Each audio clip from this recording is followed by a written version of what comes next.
Welcome back to video number 2. Once again, there's a lot to cover. We have some updates and another big story that just came out. My goodness. So let's jump in and cover it, shall we? Let's go. We're going to start off today with an article from The Sun that said that Meghan Markle's bullying accusations were really not surprising because during the Oprah show, you could see her narcissism. And that, let's not forget, she was just accused by former employees of treating staff badly. That happened in the UK. It happened in the United States. We heard about her yelling at the florist. We've heard about her chewing people up and, spitting them out over the phone, and that people really just don't want to give her the benefit of the doubt anymore. They're saying that there was trouble when she was at Windsor. She was rude to even an under gardener at Windsor when they were at Frogmore Cottage, and that head gardener, it was reported, went to complain to the Queen, and the Queen told Meghan off because she doesn't like people being rude to staff. So people are like, you know what? These stories are not surprising at all. She's not good with staff. She's not good with people that, she employs. It's unattractive and unappetizing, and that all these stories of the bullying have totally taken away from Harry's, New York trip. This trip absolutely shone the light on the problem because everything is about Meghan. So the major problem, it was pointed out, was that Meghan is undermining Harry. So for instance, Harry went to New York. Harry did this great thing. Harry's running around. Harry's, with the Clinton Initiative and Travelist and all this stuff. And everybody is talking about the fact that Meghan wasn't there. Meghan putting out that Us Weekly story to combat the bullying claims totally has undermined Harry's trip to New York, and their brand is totally tainted by this constant attached at the hip thing. And now with Harry going to New York, and then after New York, Harry went to London, to the UK, to the World Child Awards, which we'll be covering tomorrow. And then Harry, they're saying, is going to travel to South Africa after the UK instead of going straight back to the United States. So how long at that point will Harry have been away from Meghan and his children?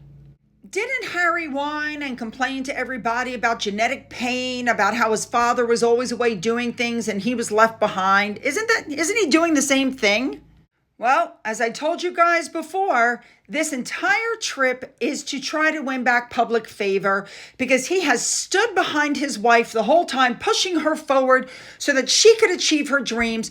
But when people contact them, they don't want Meghan, who was a nobody. They want Harry. Meghan's tried to use Harry's platforms to push herself forward, but it hasn't worked. And Harry's popularity has gone down the drain along with hers. So as I said before, this is a very calculated move.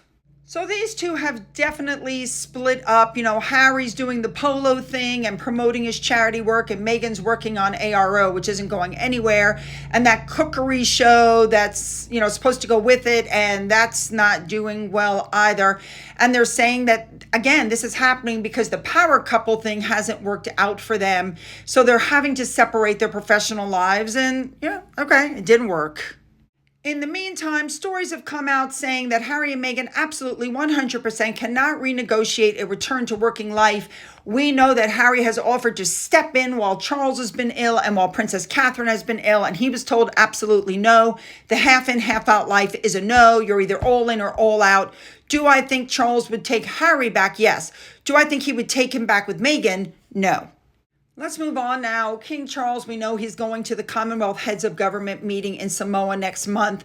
And apparently the Samoan Prime Minister has asked all delegates, including the King, to forego formal suits for more comfortable attire because apparently it's going to be really hot there. And I think this is very nice because I think what they're doing is taking into account the fact that King Charles is still, working with his cancer and his chemo. But we also know that he really likes his suits and ties for official engagements. But maybe he's going to be flexible and wear something interesting.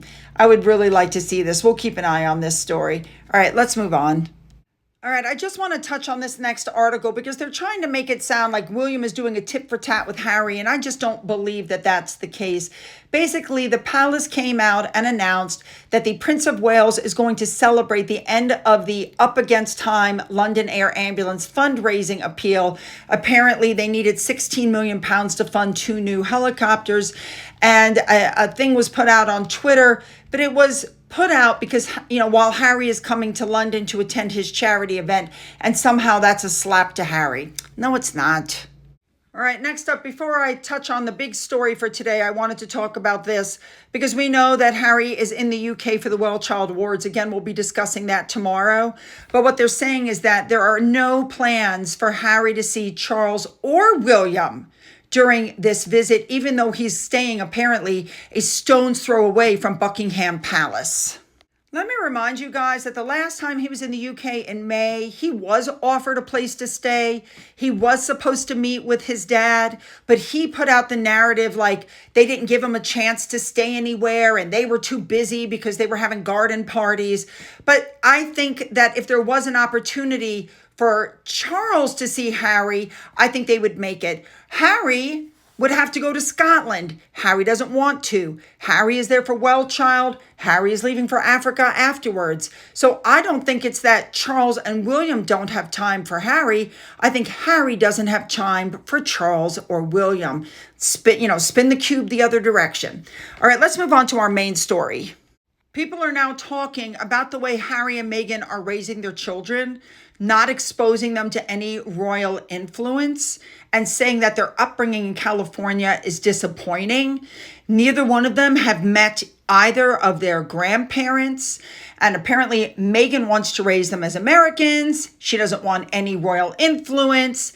Harry, on the other hand, wants them to have some royal influence, and I got to be honest, I completely agree with this article. What they're saying is there's going to be a point where these kids are going to grow up and they're going to realize that they're actually cousins, first cousins to the British royal family. And they could have taken part in all the things that Prince William's children have taken part in, and they can't.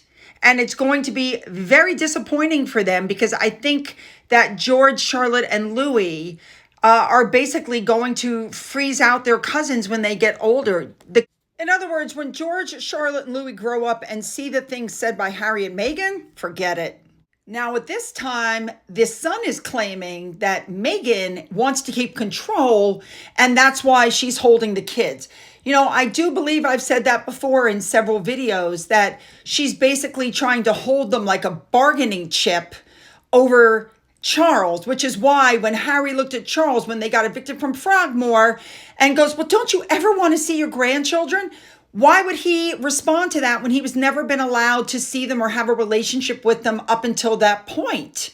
So if you're going to hold the kids ransom, then I think Charles has finally come to the point where he realizes he's never going to see those kids. Meghan's not going to allow it. She won't allow them to come to the UK. She refuses to allow the kids to go with Harry. So, she's told Harry it's so horrible. They could be, hurt. There you go. All right, you guys, you know what to do. Hit the like and the subscribe button. Go down into the description box where you'll find the links to my Twitter, my Gettr, my Rumble, my email, my Patreon, which is currently paused, my Amazon wish list, and a physical address. For those of you who've donated to my coffee fund, thank you so much. And as always, you guys, have a great day.